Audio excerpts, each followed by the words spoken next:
Hey there, how's it going? My name is David and you're watching Kai's DRC. Apologies for the rough and ready handheld iPhone video. I've received a lot of comments on this buggy, a lot more than I was expecting. I've answered as many as I can in the comment section, but I figured I'd do a follow-up video because I got a very interesting comment from somebody. So first of all, the Soundmaster 2.0, what do I think of it? In isolation, price point, you can't really complain. It's reasonable quality. The plastics seem very good. RTR, so you get everything you need except for the batteries. Full bearings. There's metal gears in the diff.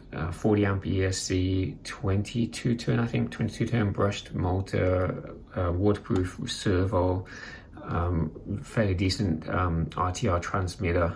The buggy itself, it has quite a sturdy feel to it, oil-filled dampers with adjustable preload. Specs-wise, it's pretty good. For the similar amount of money that you pay for this over in Japan, you could get a XB series from Tamiya, for example, the DTO3, and still have enough money left over for a bearing kit and possibly one or two small hop-ups. Which one would be a better choice? Well, in the Tamiya's favor, you've got so many more spares, option parts, both Tamiya's own hop-ups and third-party, and it's by far the more popular chassis. So I don't know. This one seems to be slightly better built, with one caveat, which I'm going to get to in a minute. Anyway, so before I go any further, I really had a great time running this yesterday. If you haven't seen my running video, go check it out. It was a total blast. I ran about 3 battery packs through it, spent about 2 hours at the park, running it in all kinds of environments. It got very dirty, very muddy, very wet. And the only real noticeable issue I had at the time was that the battery tray here would get clogged with dirt and debris, and it'd be very hard to unlock it and get the battery out, and you'd have to clear all the dirt out first before you could do that. But that was really the only notable issue yesterday. It drove and handled a lot better than you would expect based on on the bench. The suspension doesn't seem very good, but when it's moving dynamically on the terrain, it actually does a lot better. The tires look great, but they're not doing very well on, like, for example, wet grass or snow. They do pretty good on dirt. Despite its high center of gravity, it didn't really roll over at all. So I was pretty pleased. It's not fast though. That was probably the biggest issue. Anyway, so I think I mentioned in the description of my unboxing video, when I first got this, I put a battery in and tested it, and I noticed straight away it sounded very noisy, unusually so. And past experience with the vintage series has told me that a lot of times the pre-built gearbox isn't greased very well, and so I stripped down the transmission and had a look, and that's when I discovered it got metal diff gears, and I couldn't find a problem. It got plenty of grease in there. There was quite a bit of play in the diff. Nothing unusual at this price point, but not something you could really shim out. If you put too many shims in, basically the diff tightens up and becomes very notchy. So I just packed the diff full of grease. Everything else seemed fine. Put it back together, and it was still quite noisy, but I thought, perhaps that's just the way it is once the gears have been bedding. The Pinion and Spur are 48 pitch, but the gearbox internal gears are much coarser. They look very much like, if you're familiar with like frog or grasshopper gears, they're that kind of pitch. So anyway, I ran it and it was noisy.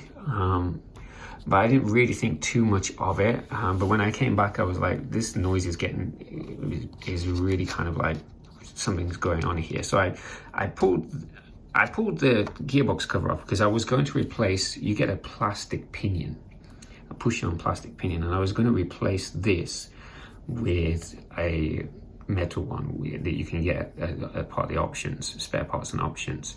And I noticed, it's going to be hard to see, this is the Spur gear after about 3 battery packs, and I don't know if I can get this to get the camera to focus on this, but okay, different angle, better background. The Spur gear has got noticeable amount of wear on it. There's a wear ridge clearly visible around the side of it. Well, there's probably the best angle. And that's after 3 battery packs, and I wasn't doing any crazy jumps or anything like that. Well, you can watch the running video, and if you watch any of my running videos, you'll know that aside from running at the circuit, I don't do big air. Even with this, I wasn't really doing big jumps or beating on it. Most of the time I'm filming, I'm driving one-handed, so I'm keeping the speed down just to make it manageable. So it's a little bit surprising and a little bit disappointing, to be honest. Somebody did comment that they felt the gearbox on these was not very good. So far, the internal gears on this, I had to strip this down as well and had a look, and no problem after 3 battery packs. But again, it's still very early days. But what is disappointing is the pinion and spur. So I will order a replacement one of these, and I will fit it alongside the upgraded hard steel one and run that and see what happens, and report back. But for the moment, at least, I'm a little bit disappointed. That's a lot of wear. It's not an issue of adjusting the mesh, because it's preset mounting points depending on the number of teeth on your spur gear, pinion gear. So it's not something that you can change easily. And likewise, fitting a different spur gear, a better spur gear, is not something that's going to be very straightforward, because the design is like a hex in the center. So unless you can find something that's got similar fitting, most spur gears just is a round hole rather than this hex fitting.